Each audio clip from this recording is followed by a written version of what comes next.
everyone, and welcome to another episode of Fishery, which is part of Fishery.co.uk. We're here today at the lovely Aldercar Lane Fishery. I've actually only fished it once before on a feature sort of a couple of years ago, and ever since then I thought I've got to get back there. On site there's 4 lakes, there's probably one of the best cafes in the whole wide world. Honestly, the breakfast was like this big, it's taken me like half an hour to eat it, and then I went back for another one. Yeah, as I said, there's 4 lakes. Most of them are sort of like Snake Lakey. We're going to do things a little bit different today. We're going to focus more on sort of the fishing rather than, you know, me going around and talking you through the individual lakes, because there's, as I said, there's not loads on site. He's actually doing digging two new lakes just a little bit further up the road, so they'll be good to go in the next sort of year or two. There's a lake for all you sort of right rod and line anglers, which is sort of 22 metres wide, where, you know, you can chuck feeders, chuck wagglers, but also obviously fish the pole. But then these other 3 lakes are sort of like what we're going on today. We're fishing the Railway Lake today, which is probably the most popular one here. And the reason it's named Railway Lake is because, well, you'll see later on, there's big like choo-choo trains coming chugging past and everything. The peg I've chose to fish, the reason why I've chose it is it's still a bit cold, you know. We're in spring and it's still a bit cold, nothing's green, and we've got like an easterly wind today, sort of like northeasterly wind. It's going to be blowing off my back. What I don't want is to go and sit on where are the good pegs with the wind in my face, so I've chose to go in this corner here. There's a bit of colour in the water, but that's more down to sort of the rain we've had, unfortunately. Wind's been blowing into it. I've seen a few fish swirl already. Main fish is sort of like, there's lots of silvers in here, but also the carp as well. So I'm going to target the silvers, obviously on my favourite maggot, catches everything swimming, and then I'm going to start off on pellets and we'll see what happens on that. So I think we should go and smash some fish out, so come and join me, yeah! I thought I'd have a little bit of a wander first to show you this other lake. Obviously we're fishing on sort of like a snake lake where you can reach across with a pole, but we've come to the snipe lake. If I was going to fish this lake today, I'd be setting a little tiny method feeder up, a waggler, but also the pole as well for ultra accuracy. Now, I briefly touched upon before the wind. It's blowing sort of like southeasterly. Now, this time of year, you don't really want to be in there sort of like a facing wind because it's too cold, and the fish will be like, I don't want to be in that cold wind. So they'll just be like straight out of it. So the beauty of like Fishery.co.uk we're doing this video for, they've got the hyper-local weather forecast. If you go and check that out, that'll give you really up-to-date information on the fisheries where you're going to. And obviously with the southeast wind, it's blowing sort of like slightly that way, so that's not where I want to be. If I was going to come on here, I'd want to be over there with the wind on my back. So without further ado, we're going to boost some out on the peg. Okay, so first things to think about when you get to your swim is what baits you're going to use. Now, obviously today we're fishing sort of maggots and pellets. Maggots to catch everything swimming, but also pellets to sort of target, you know, the bigger fish. There's lots of carp in this Railway Lake, so we're going to try and target some of them. You need to make sure the first thing you do when you get to your swim, if you know you're going to be fishing pellets or ground bait, is to prepare it. So what we're using today is your Dynamite 2mm micro pellets. Just going to put a few of them in the tub. It's still pretty cold, so we don't want loads in, just sort of, well, not even a quarter of a tub, just a few there. Shut them up, and also we need some expanders. We're going to fish 4mm expanders. Now, there's loads of way of preparing these. Again, not going to get loads out, probably what, 60 expanders, that's all. If we catch a fish in every one, we're going to be going good. There's loads of way of preparing the expanders. The way I prepare them is to just put them in a bottle pump, put a little bit of water on them, sort of like 1/2 to 3/4 fillet. So you can see the pellets in there with the water on, and then just put the lid on if you like, and then all we're going to do is just drain the air through them pellets. There's loads of these devices on the market as well. There's some that will take literally just one pull up through and then that's it, all the pellets have sunk, but these are the cheapest ones and they work just as good. So that's it, all you've got to do, they're all sunk now, so they're going to be left in the water. It's quite cold, as I say, so you don't need to worry about taking the water off. What can happen sometimes, the pellets will sort of like split, certainly if it's warm, but the water's cold, so it's not going to affect the pellets whatsoever. 10 or 15 minutes time in that tube, I'm going to put them in a little tub and I'm just going to leave them in the water all the time. Coming back to the micro, so you never ever want to feed them straight out the packet dry, because what happens is there's nothing there to coat them, so they'll sort of float on the water. Any amount of wind or undertow in the peg or in the swim, it's just going to take the fish out of your swim, because obviously they'll be going to where the pellets are falling. So what we need to do is completely soak them. So you can see there, they're completely soaked, all that water on them. Now at this stage here, this is where you can experiment with liquids. Now what's been working really well for me is our new sort of F1 pellet soaks. It's been fantastic. All we need is just literally a tiny little bit on like that. I don't want to put loads in. Again, it's still quite cold. The warmer it gets, the more sort of water I'll drop out and the more pellet soak I'll use. It's just one of them things that, you know, I think gives you an edge. You know, everyone's using sort of like the same pellet, so if you can sort of use flavourings and things like that, it's one of them. The fish love it, no problem at all. Trust me, the fish absolutely love it.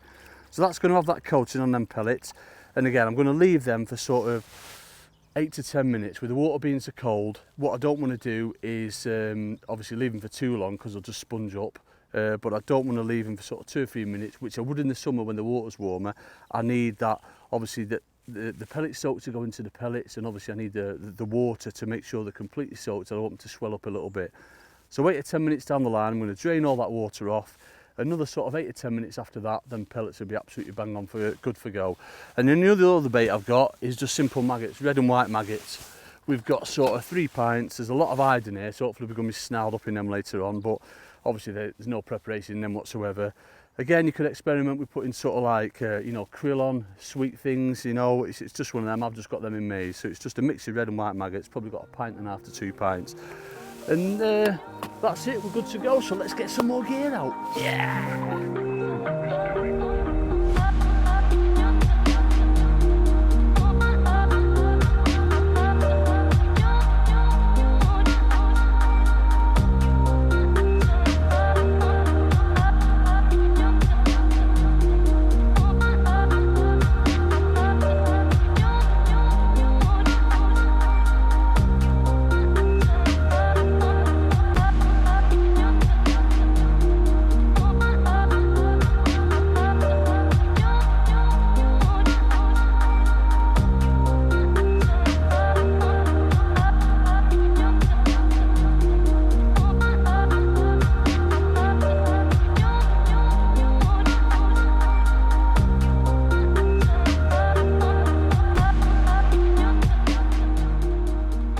Right, so we started off on expanders and micros across to me right, it's sort of 13 metres.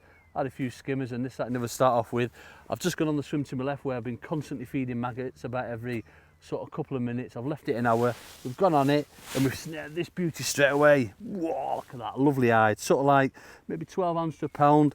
They're really rough, these hide at the minute, as they're getting ready for spawning. They spawn a lot earlier than other species of coarse fish because they're really a predator, you know, they'll eat sort of like little baby fish. Let's get them in the net. And yeah, so we've primed the swim, we've gone on it and we've had it straight away, so hopefully there's going to be another million there waiting for me. Whee!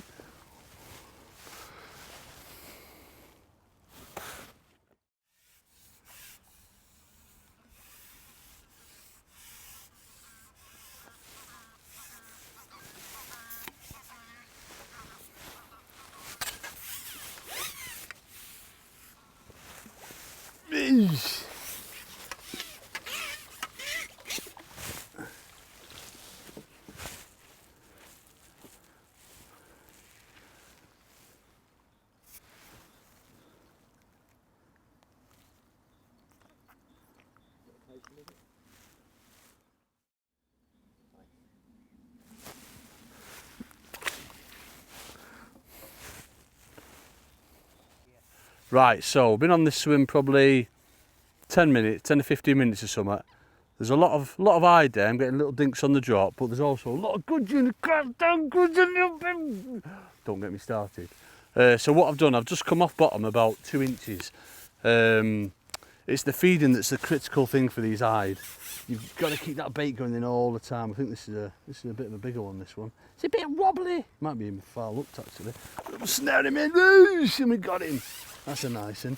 Yeah, it's the feeding which I'll talk you through in a sec after we've unhooked this one. Look at that. Oh, that's a beautiful one. Now, it's well over a pound and a half that one, and it's nailed. It's nailed that bait. Quite often what you'll find with these predatory fish like hide and chub is that the colour of the hook bait does make a massive difference. So I've always found a light coloured bait that resembles sort of fry, you know, so white maggots, corn they like as well, anything that's sort of like bright and visible they really like. Started off on red maggot, just got pestered with gudgeon, gone over to white maggot, and we've had sort of like 3 eyed and 3 chucks. Now the most important thing, I've always said to you, obviously the previous episodes, is that feed. That's the single most important thing, is keeping that bait going in. So you see, just before I'm going to ship out, I'm going to ping some bait in, and I'm going to ship out nice and quick, because I want my hook bait to be falling with that loose feed. I'm flicking that bait past me, my pole tip, and again I'm going straight for the catapult. I'm pinging out just sort of like 10 or 12 maggots all the time, just in that area. There we go, that was a bite then. Could have been a gudgeon, but as I say, I've come off bottom. So I'm pinging it past my pole. I think sometimes that pole can definitely spook the fish, so put it past it, boosh, and move up to another one there. I don't know if that's an hide or a carp. It's not very happy anyway, whatever it is. Now the thing with hide is, they fall off easy. No, I think that one was foul hooked. Now the thing with hide is, they'll come straight up in the water for your bait. So, I mean, it's only sort of, not even 2 foot where we're fishing. It's probably like 20 inches or something. So what I'll probably do in a bit is get a different rig out, because the rig I've got on now, it's sort of like that strung number 11's rig, what we've already been through. You'll see I'm missing lots of bites. I'm off the bottom, missing lots of bites. I wouldn't have thought they'd be gudgeon. They might be like little roach or something.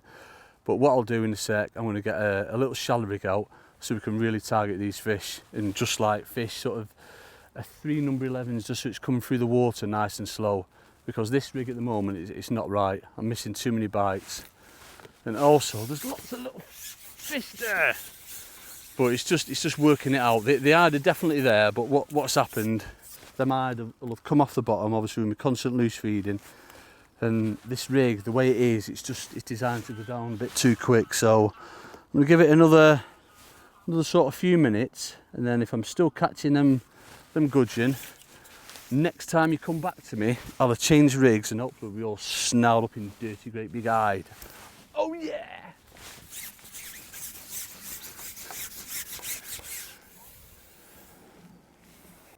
Okay, so as I said, things were starting to get a bit iffy up there. I think the hide are coming up in the water. I've seen odd and swirl, and obviously on the bottom with that rig, it's just going down through the water too quick, and I was catching them little gudgeons. So I said I'd change things around, and what I'm going to do is get a much lighter rig out.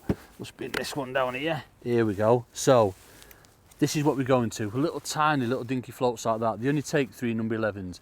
I'm going to put it on exactly the same elastic, the MAP 3 to 6's, nice and soft, but I'm going to fish sort of half depth. I mean, it was only, what, 20, 22 inches anyway there, so I'm going to set it about sort of 12, 14 inches deep. Let's go and see if it makes a difference. Right, so theory, for once, it's turned out to be right. We've gone in with this shallow rig, and we've had an hide straight away, and it missed a couple of bites, which you can expect with hide. It's just the way they feed. They're flashing around all over the place. Now, the most important thing, as I said, is that feeding. What I'm doing, as I'm playing this fish, I'm keeping that bait going in. And that's really important. Obviously, I know we're not in a match, but should we be in a match, and people around you sort of feeding exactly the same as you, what they'll be doing is nicking your fish. And we don't want that. We don't want our fish being nicked. So, by keeping that bait going in, you're keeping the fish in your swim. So you can see how shallow we are. You saw that float come out there. I've set it about sort of 14 inches. So we should have a good few hide now. Now we've got them at this depth. What I don't want to do is go back on bottom, because obviously we're just going to get liners, them little gudgeon. So I'm going to stay at this depth. This one comes in, it's a nice one, this one. I'm going to stay at this depth and plunder this shoal, because hide are a brilliant shoal fish. So I'm just going to ping a few more maggots in before I show you this little beauty. Hide are a proper shoal fish. So where there's one, there's going to be loads more. And these, look at that, that's best part of a pound and a half, that. Lovely hide. Yeah, these are like, as I said, proper shoal fish. So where there's one, there's going to be loads more. So I'm going to bait up again, just like that, and we're going to get out for another one. Jeez.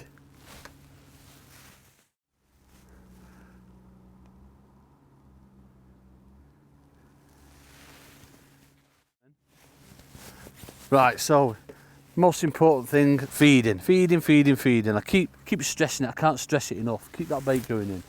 Change your bait every time as well. Don't go in with that same bait on. I've just pinked them maggots in there, so what I'm going to do is go out. Now that one come to what's called slapping. So you see at the end of my pole there, what I'm doing, rotating that rig over, and that's called slapping. So I'm slapping the surface of the water. I love that noise. They'll hum into that noise. You can imagine your bait's falling down, and they hear that noise and they zone straight in on it. So as soon as I've fed, I'm slapping that rig over. So it's falling down the same speed as my maggots. So you can imagine them hard when they come into that bait, they're seeing your hook bait and they're nailing it. Basically, I don't want to leave it, obviously settled for too long. Once it's at the bottom of the fall, which it is now, lift it over and whack it in again. All the time, just keep pinging that bait in. Now bearing in mind, I've still got that pellet swim on the go to me right, but obviously that's, fishing for completely different fish on that swim. I'm after the carp, the skimmers, so I'll be feeding that roughly about every sort of 12 to 15 minutes. I'll just be going in with sort of 40, 50 market pellets. Don't want to put loads of bait in. As I say, it's still cold, but I still want to keep a few fish interested. Now, what you'll notice, obviously, we've not had a bite straight away this time. Now, that could mean that them fish have just either, they might have backed off a little bit just around that corner of that island, or they've dropped that little bit deeper. Usually, they've dropped deeper. When you're not getting like bites or signs, line bites, anything like that, it just means they've usually dropped off that little bit deeper. So I'm just going to give it another couple of goes over, and if I don't get an indication, I'm going to come back and just put about another sort of 2 inches onto that rig, and that should make all the difference. But they're never in one spot all the. We got that one. They're never in one spot all the time, They're changing around, changing the depths all the time. So what you've got to do is keep in touch with them. I mean, when they're having it proper, like when it's warmer, it's still cold. The water temperature is probably only about 5 degrees, 6 degrees. But when they're having it proper, you catch them at the same depth pretty much all the time. It's a lovely golden rud, this. Nice! We've got an ornamental. Look at this little beauty. Look at that beautiful little golden rud. Oh, you don't see many of them. It's nice to catch one of them. You normally see them in garden centres. He's nailed it as well. Got discordia on him. So as I said, we're just going to go that little bit deeper. It took us a while to get that bite that time. So I'm going to put a couple of inches on the rig, and that can make all the difference. And slide them shots up. So what I've got is these shots under the float. They're going to sort of settle it straight away. And then you've got these two light shots, these two number 11s coming in nice and natural behind it. Brilliant way of fishing, really is. If I was on sort of like pellets for carp, then I wouldn't need as many shots on. Just wait for the train to go past.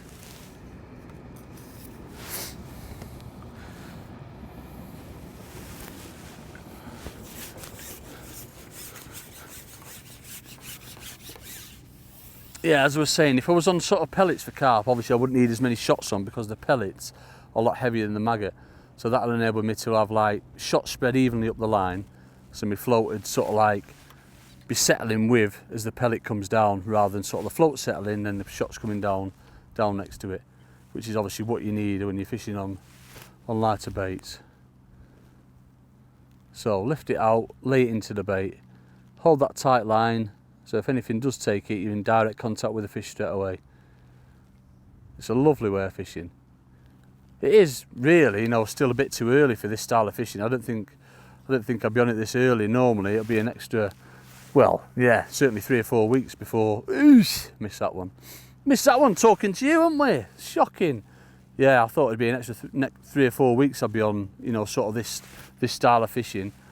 But if it's another one. If there's hide or chub in a venue, then they will sort of like feed, pretty readily up in the water. Certainly as it starts coming a little bit warmer, and when they're looking for food for spawning, because obviously they need all that extra protein to sustain themselves through the rigours of spawning. So that's why they're having a bit of a chew today. I'm having to give them quite a bit of bait. It's my favourite style of fishing, is shallow fishing. It is lovely fishing. You've got to work it all the time and suss out where the fish are. As I say, the warmer it gets, the more fish you're going to catch in it. It's just a fantastic way of fishing. You can, nip back down to the bottom every now and again if you're not getting signs, but usually when you've got a few up in the water shallow, that's normally it then. You know, it's they normally stay with you. They don't normally back off. One thing I have noticed about Ida is no matter how many there are in a venue, you always only have a sort of like a certain amount of time on them before they disappear. You know, you'll catch what's there and then they'll go. There's no sort of drawing them back into your swim once they've gone. It's another little tiny fish, this. So gudgeon, I can't believe that gudgeon. So we're probably a good 6 or 8 inches off bottom there, and we've had a gudgeon. It's mad, isn't it? There must be loads in. So I'm going to change the colour of my bait this time. I'm going to go back to a red. Whites, as I say, usually better. I'm going to back to a red, and I'm going to change the speed of that fall. So I've got three number 12s down the line now, just to sort of like straighten that rig out a little bit more, straighten that line out a little bit more as it falls through the water, because I've missed a couple of bites, which could be eyed because they bite very fast. Right, so but then another 2 inches, cheeky, to the rig, and we've got this one straight away. As I said before, it's all about keeping in contention with those fishes, them lovely little fishes. So what'll happen is, I say, they'll move all over the place, the eyed, so we're just keeping in contention with them. Keeping that feed going in, don't forget. I'm just going to ping another few maggots out across there, just to keep the mates interested. It should be another eye. So you can see how you can like build your weight up really quickly. When they're feeding, you know, you can catch a lot of them in a short space of time. They're decent fish, they're decent weight builders. Again, that's probably, you know, getting on for the best part of a pound. The real chunky weight building fish, these eyed. Really rough as well at the minute, spawning, and that's probably one of the reasons why they are feeding pretty well today. As I said before, they're looking for that protein to sustain them through the ridges of spawning and what have you. It's lovely fishing this. So put some more bait in. I'm going to snare another one. Okay, so this is what I was on about. Big waddly eyed like this beauty. Good sort of £1.5, £1.75. Look at that, but just look at the belly on it. Ready for spawning. That's why I say you can see all the sort of like crushed maggots around the mouth. They're just feeding machines, these, especially this time of year, because they spawn really early, as I was saying. So where there's that one, there's going to be loads more. So I am getting straight back on them. Yes!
Okay, rigs wise today then, for sort of like your typical canal snake bait which we're on.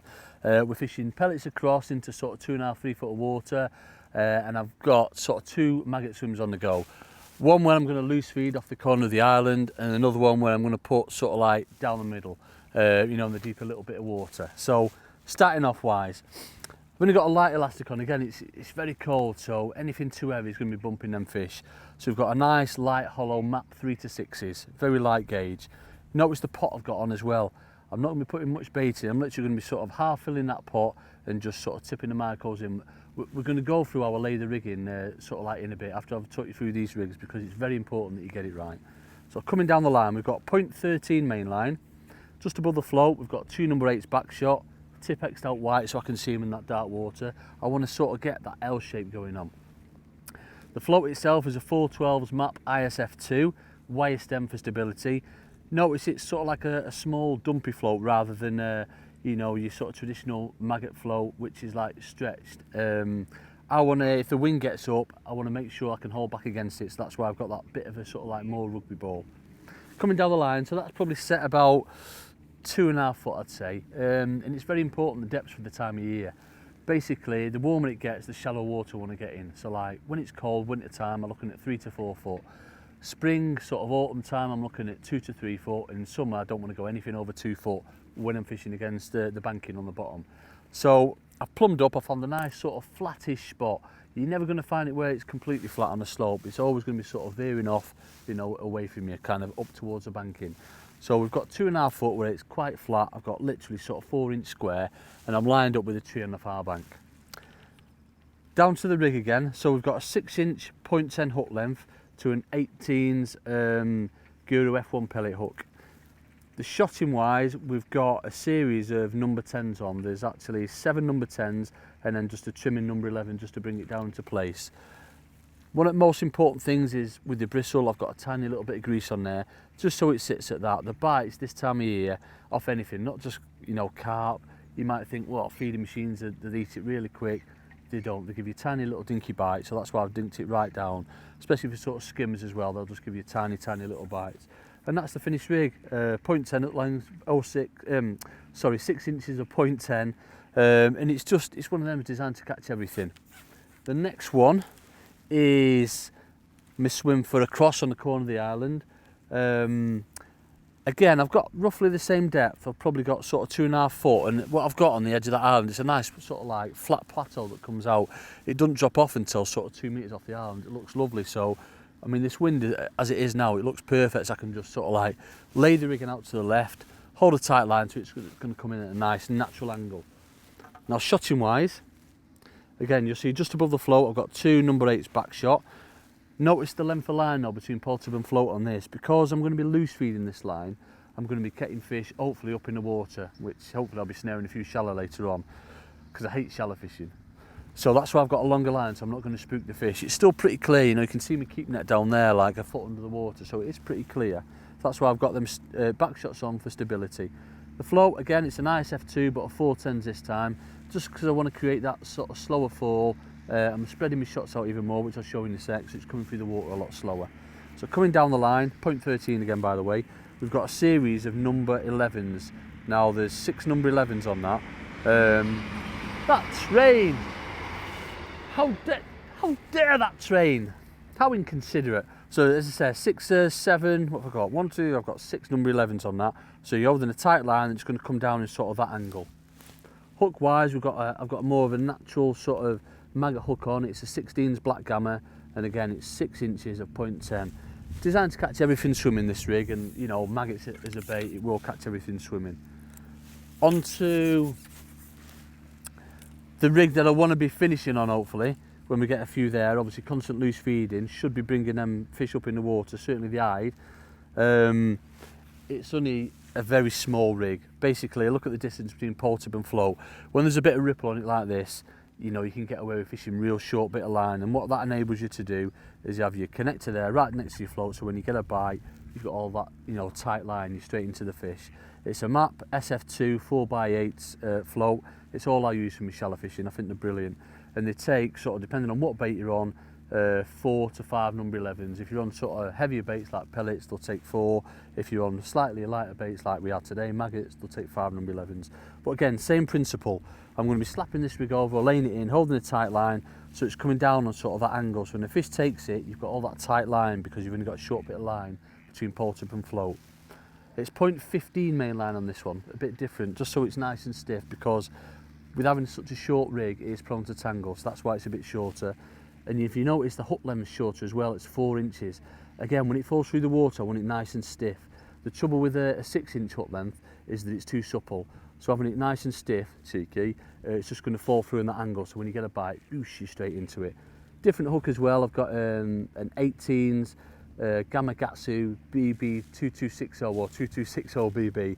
18s is just right. What I'll be doing with that is side hooking the maggot. So as it falls through, all maggots fall through on the side, they fall flat, and that's how I'm going to be hooking it, so when the fish come into it, boosh, you take it. So I think we'll get started on that pellet line first. I just want to show you how much bait I'd actually put in to start off with, because it's an area where a lot of anglers get it wrong. They put miles too much bait in to start off with. As soon as they hear the word carp or F1s, they're like, yeah, feeding machines, let's get it filled in and fish dead heavy. worst thing in the world you can do. Literally starting off a session. So you remember how I prepared them this morning? I put that little bit of pellet soak on them. Oh, that's too many there. How dare I? It's too many. Literally starting off a session, it's sort of like what, 40, 50 micros, that's it. So they'll go into a pot. I've got my marker and I'll just tip them in. So they're going down in sort of like an area, as I said, sort of 4-inch square. And as long as you can get your hook bait right over that, you'll just get a bite every time.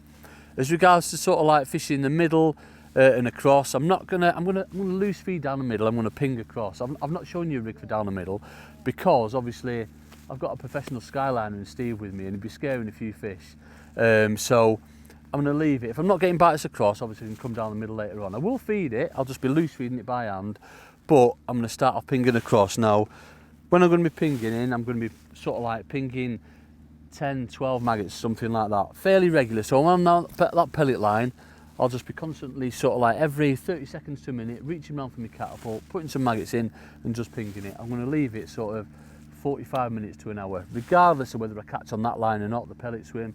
If I don't get a bite on it in an hour, I'm not bothered. I know when I go on that line I'll catch fish because, as I said, the fish this time of year, they're starting to look around for feed coming into spring. So let's, without further ado, go and put it into practice.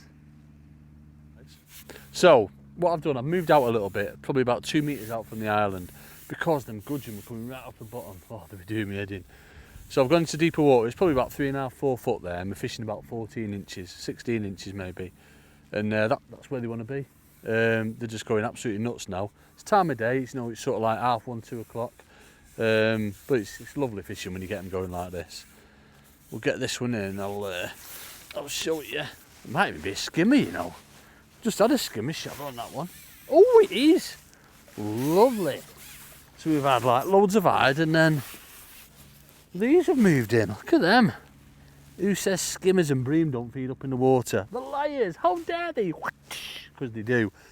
Now again, you know, that's the reason, certainly we fish maggots, so you catch everything swimming like them beauties. But, you know, also, they're fantastic weight builders for matches. You can't beat them personally. Hide, skimmers and chub, things like that, you can't beat them for, like, you know, putting a big weight of fishing in it in a short space of time, because they're just the feeding machines. They're like me, they love food. And obviously the more you sort of like put the bait in, keep on top of it, they're just going to stay in your peg and not go anywhere. So make sure you follow what we've done today, get your rigs right, keep that bait going in, and you too could have a net full like we've had, which I'll show you in a minute.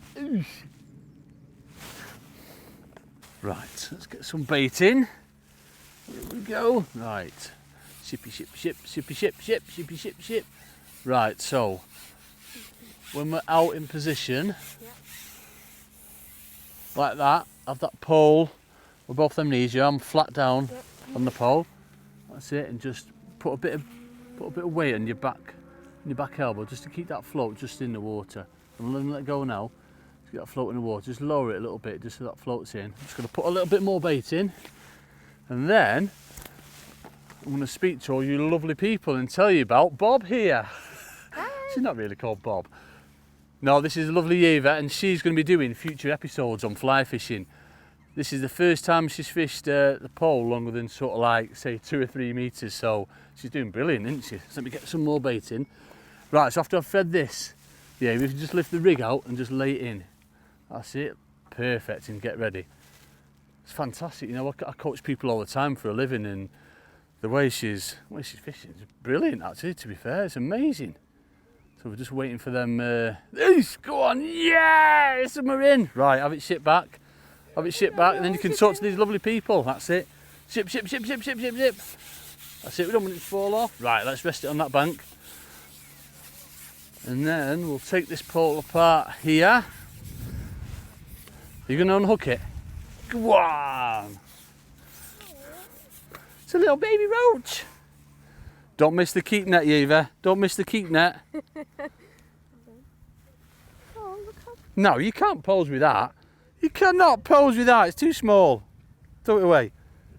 Throw it away. It's in the landing net. How dare she? Go on, get it in the net. So yeah, you lovely people, check out future episodes of Fishery, and she'll run you through obviously the fly fishing aspect of it.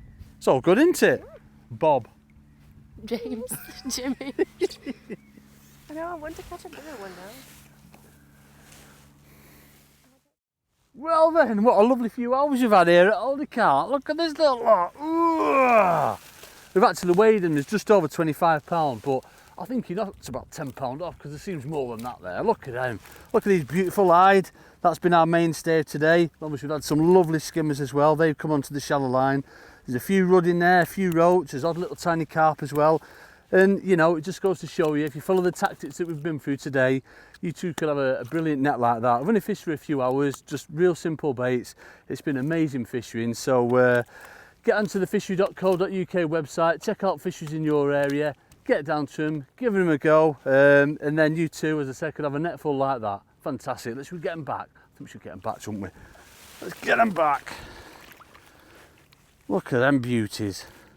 So some of them eyed are probably getting on for £2. Most of them are sort of just over £1, but there's some lovely looking fish there. Look at them. You see all the proper weight builders. There's my little golden rudd going back. Oh, there's a little carp. This one back. Look at them. Beautiful. One snarled itself up as well. Yeah!